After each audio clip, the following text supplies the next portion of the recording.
It's not over yet. There are a lot of questions that need answers. First, because it's the most time sensitive, shouldn't everyone involved get on a call and agree it's a good idea to give Joel Quenneville the night off? The coach said this morning he will meet with Commissioner Gary Bettman Thursday in the aftermath of the painful Chicago investigation released Tuesday. The Boston Globe's Matt Porter reported that Quenneville was asked if he stood by the statement he released in July, that he first learned of the Chicago allegations last summer. Quenneville answered yes, but wouldn't comment further. That is in direct disagreement with the investigation, which stated he was worried about it becoming a distraction prior to the 2010 Stanley Cup final, and wrote a positive performance evaluation for Brad Aldrich after the victory. Undoubtedly, Quenneville feels coaching is his job and he will do it until he's told he can't. Fine, but now that there is a completed investigation, with the Blackhawks accepting its results, the gravity of the outcome demands sensitivity. If there's something Thursday that explains the discrepancy, by all means let's hear it. But let's hear that first, as this is written Wednesday morning. The commissioner's interview with Winnipeg GM Kevin Dayoff has yet to be scheduled. Dayoff's statement included, "I had no knowledge of any allegations involving Mr. Aldrich until asked if I was aware of anything just prior to the conclusion of his employment with the Chicago Blackhawks. After confirming that I had no prior knowledge of anything, I had no further involvement."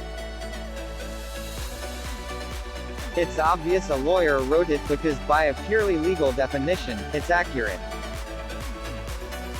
But learning yesterday that Dayoff was included in the meeting where allegations were first discussed among senior management was jarring, based on that statement. It feels misleading, and I can understand why people are upset by it. Are punishments severe enough to make sure no future individual is harmed by a failure to report? From pages 68 to 69 of the investigation, what is clear is that after being informed of Aldrich's alleged sexual harassment and misconduct with a player, no action was taken for 3 weeks. The failure to promptly and thoroughly investigate the matter and the decision to take no action from May 23 to June 14 had consequences. During the period, Aldrich continued to work with and travel with the team. Aldrich engaged in an unwanted sexual advance on a Blackhawks intern, physically grabbing the intern in a sexual manner.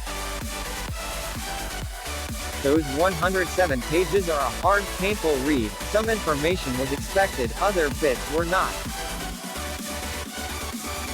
That one was new, and it stung. An activity led to assault, and it's unacceptable, fruit of an extremely poisonous tree. The $2 million fine isn't enough. The individual consequences? Maybe two who attended the original high-level meeting, CEO John McDonough and Executive Vice President Jay Blount, were already out. GM Stan Bowman and Senior Vice President of Hockey Operations Al McIsaac were removed Tuesday. Commissioner Gary Bettman's statement indicated all will have to meet with him before any potential return to the NHL. "We will see what happens in Florida and Winnipeg."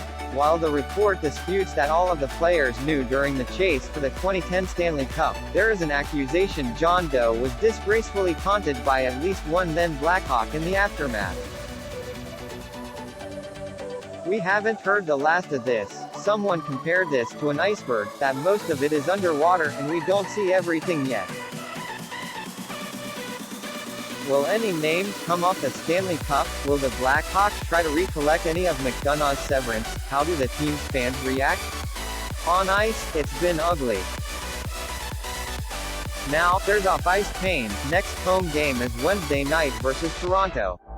It's a very small part of the report, but, on some level, NHLPA Executive Director Donald Fair was notified about what happened. Where does that part of the story go? What are the unexpected ramifications and aftershocks? The report is written, placed where everyone can see it.